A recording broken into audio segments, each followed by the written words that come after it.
Bagaimana dengan barang antik yang bernilai sejarah tinggi, kemudian diperjualbelikan dengan harga tinggi, misalnya keris, tombak yang dijadikan pusaka. Kalau hal ini yang tidak mengandung unsur mistik, tidak menjadi masalah.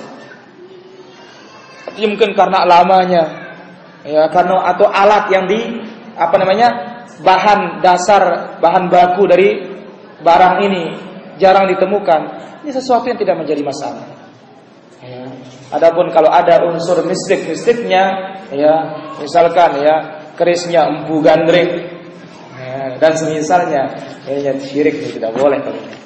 Ya, hadza wallahu ta'ala. Amalan bid'ah yang banyak dilakukan oleh banyak orang merupakan hasil ijtihad ulama. Walaupun ibadah itu salah, maka tetap mendapat pahala satu dari kesalahannya. Benarkah? Ketahuilah, perlu diperhatikan di sini bid'ah tersebut, perkara baru dalam agama tersebut. Hakikatnya kalau kita merujuk, itu munculnya dari luar Islam para jamaah. Munculnya dari luar Islam.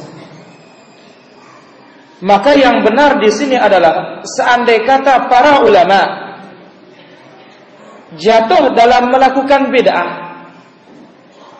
maka tidak dikeluarkan ulama itu dari sunnah dan dimaafkan dia karena ketidaktahuannya. Ya. Tapi amal yang dilakukan bid'ah itu jelas tidak diterima. Demikian pula orang-orang yang tidak tahu. Dia melakukan bid'ah karena ikut-ikutan. Tidak ada yang menyampaikannya. Allah Subhanahu wa ta'ala maafkan dia. Tetapi masalah amalannya tidak dapat pahala sama sekali. Namun perlu diperhatikan. Apa kata para ulama kita?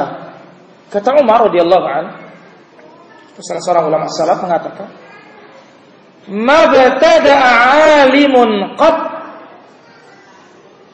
Tidak ada orang alim buat bid'ah, itu enggak ada. Kalau benar alim enggak ada. Tetapi kenapa muncul bid'ah? Austuftiya man laysa bi'alimin. Yang dimintai fatwa itu yang tidak alim, maka terjadilah bid'ah. Maka itu perlu diperhatikan. Mana contohnya? Bid'ah Al-Khawarij. Apa kata Nabi? Hudatsaul asnan, muda, ingusan, sufahaul ahlam, bodoh.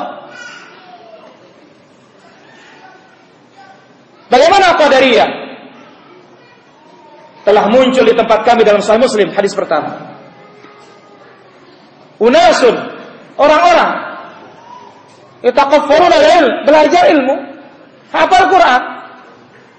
Tetapi apa yang terjadi? Mereka mengatakan tidak ada takdir. Bukan orang-orang alim hanya belajar. Kemudian zikrul jama'i. Bagaimana? Ternyata orang-orang tersebut orang-orang Khawarij. Enggak ada sahabat Rasulullah sallallahu alaihi wasallam di sana. Jadi ini ucapan tidak benar.